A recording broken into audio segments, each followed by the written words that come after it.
Selamat datang di podcast Tipes, tips seputar kesehatan. Bareng aku, Sasmita.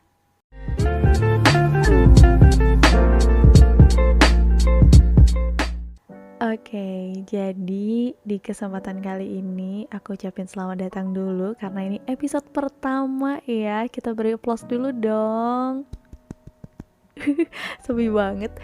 Ya, jadi karena emang ini episode pertama, jadi kita santai-santai aja kita ngebahas seputar kesehatan. Karena ya kita tahu sih, kesehatan itu mahal banget harganya, bener-bener mahal banget.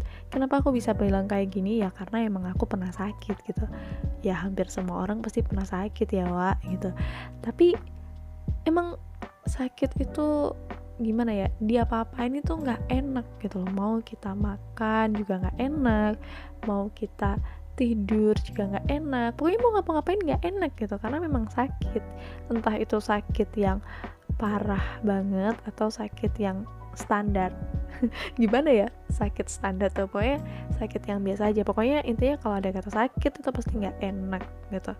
Nah sebenarnya faktor sakit itu juga banyak, mulai dari pola kehidupan kita yang gak sehat, terus ya mungkin karena kita kecapean, stres gitu ya, apalagi kalau sakitnya tuh sakit mental. Aduh, itu sih susah udah gak bisa ngomong lagi gitu, karena kalau sakit biasa itu bisa langsung tahu, oh obatnya ini. Tapi bayangin kalau misalkan kita tuh sakitnya sakit mental, nah cara ngobatinya tuh gimana gitu, harus dari mana, indikasinya apa, itu kayak lebih susah aja gitu rasanya kalau sakitnya dari sakit mental. Dan efeknya kalau udah sakit mental ya nampaknya juga ke badan juga, ke fisik juga kayak gitu. Nah tapi kita nggak bahas itu dulu, kita bahas nanti di episode-episode selanjutnya. Nah kita bahas dulu yang ringan-ringan aja karena ini masih di episode pertama. Wah, ini episode yang masih fresh gitu, masih baru aja digoreng gitu kan. Nah jadi kadang ya kalau kita bahas tentang sehat itu kayak nggak lepas dari yang namanya makanan, ya kan, makanan gitu.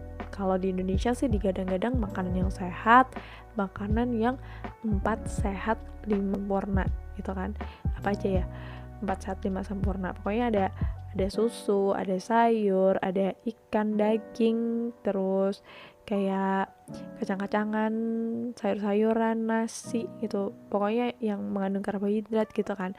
Nah tapi sebenarnya kalau dipikir-pikir lagi, sebenarnya hampir semua orang Indonesia tuh pasti makan 4 sehat 5 sempurna loh. Kadang 4 doang sih, 4 sehatnya doang gitu kan, kadang 3 sehatnya doang, pokoknya ada kata sehatnya lah gitu.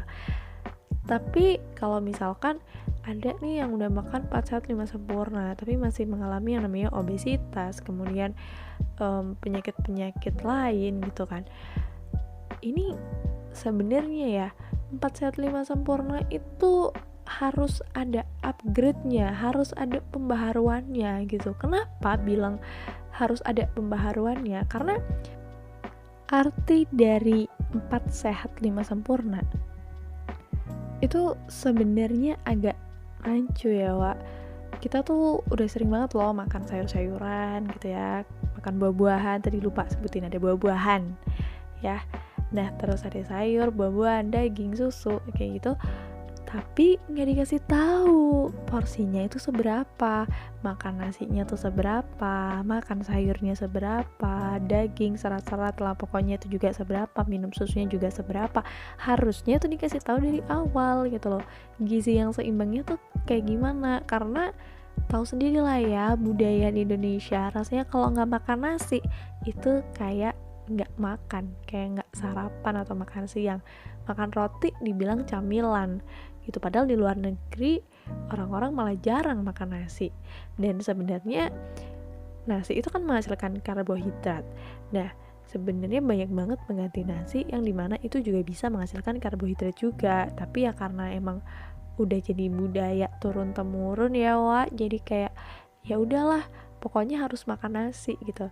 Karena aku sendiri juga gitu, rasanya kalau nggak makan nasi kayak lemes, kayak nggak bisa gitu, nggak bisa aktivitas kayak biasanya, pokoknya harus makan nasi walaupun udah diganti dengan yang lain, kayak misalkan mau diganti pakai burger, kemudian ganti pakai kebab gitu kan, tapi tetap aja nasi itu is the best, nasi pokoknya yang paling pertama gitu. Walaupun ya tahu itu salah sebenarnya, harus dikurangin, tapi ya karena memang dari awal kita nggak dikasih tahu seberapa porsi 4 sehat 5 sempurna dan apakah nasi itu kayak harus. Karena memang kalau kita lihat kan ya di keterangan 4 sehat 5 sempurna, contoh-contohnya ya yang salah satunya itu juga nasi yang harus dimasukin gitu. Padahal nasi bisa diganti dengan singkong, bisa diganti dengan sagu, bisa diganti dengan roti dan macam-macam kayak gitu ya. Jadi emang kembali lagi gitu,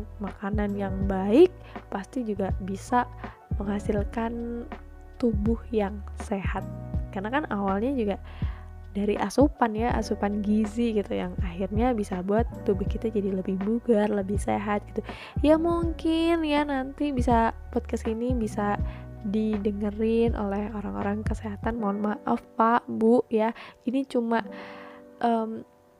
sedikit apa yang saya pikirkan dan yang saya lihat dari beberapa artikel yang ngebahas bahwa sebenarnya 4 sehat 5 sempurna ini harus dijelaskan lebih detail lagi kepada masyarakat gitu. Nggak hanya sekedar ngejelasin bahwa apa yang harus dimakan 4 sehat 5 sempurna ini, apa yang harus dimakan dan apa yang harus diminum ini tanpa menjelaskan porsinya kayak gitu. Jadi semoga aja ya ada perbaikan lah, harapannya kayak gitu. So, jadi itulah pembahasan kita di awal pertemuan di podcast tipes, podcast tips-tips seputar kesehatan. Nah, sekian dulu di podcast kali ini, dan kalau kalian suka, kalian bisa ngedengerin podcast-podcast selanjutnya ya. Jangan lupa didengerin podcast-podcast selanjutnya, atau kalian juga bisa ngelihat atau ngedengerin juga. Pilihan-pilihannya banyak banget di podcast Diktio ya. Kalian bisa langsung aja cek di sini, atau kalian juga bisa ngisi juga di sini. So thank you for your attention. Terima kasih sudah mendengarkan podcast aku. Aduh, pronunciasinya kayaknya ya udahlah, biarin. Kalau gitu langsung aja thank you and see you. Bye bye.